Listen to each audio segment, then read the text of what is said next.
Hi, this is Ron from ronatodj.com. So, here we go for another video. And since wala doon sa pre-order nung Huawei P60 yung Mate X3, so ito nakita natin siya. Yung Huawei Mate X3, ito yung pinakamagaan na foldable smartphone so far ng Huawei Philippines. And from its old naman, it's talagang magaan talaga siya. And kino-compare nila na 1 gram 1 gram na mas magaan siya kaysa sa iPhone 14 Pro.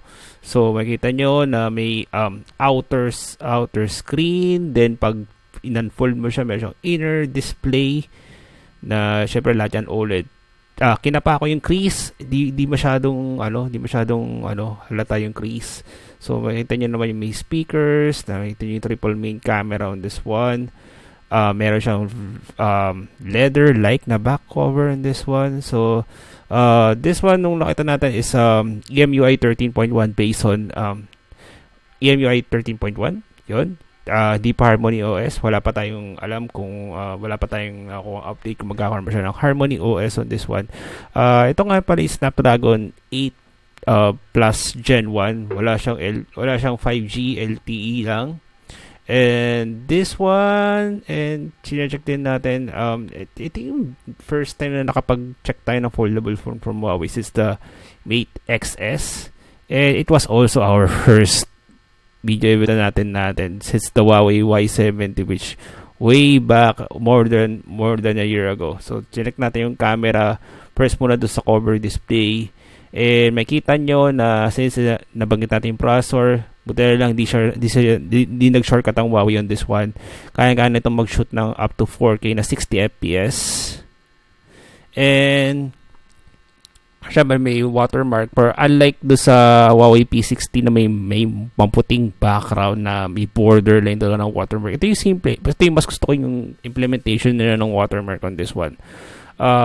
This one is, I'm not mistaken, wala tong X-Mage camera capabilities, pero I would love to compare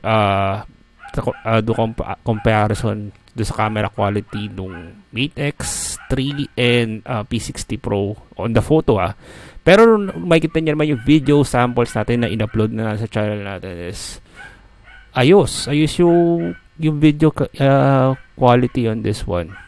So in-explore pa natin more on the camera.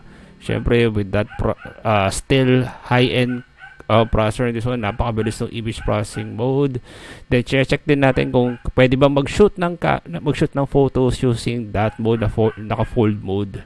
Hindi ko natin alam ano yung eksaktong mode on this one. Parang naka-Nintendo Switch mode ika nga.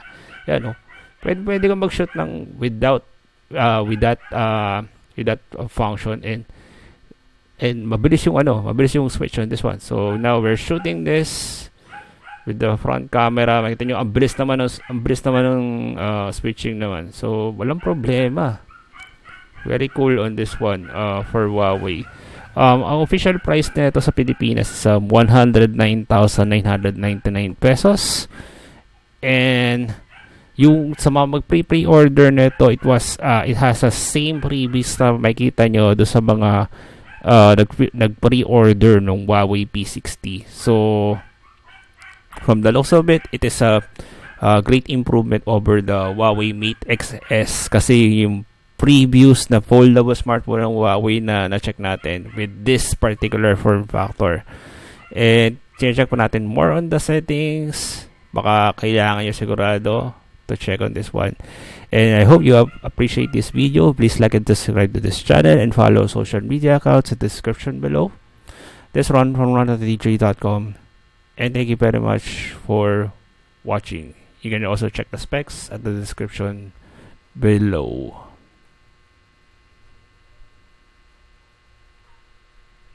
Hi, this is Ron from ronatodj.com. So here we go for another video, and since wala doon sa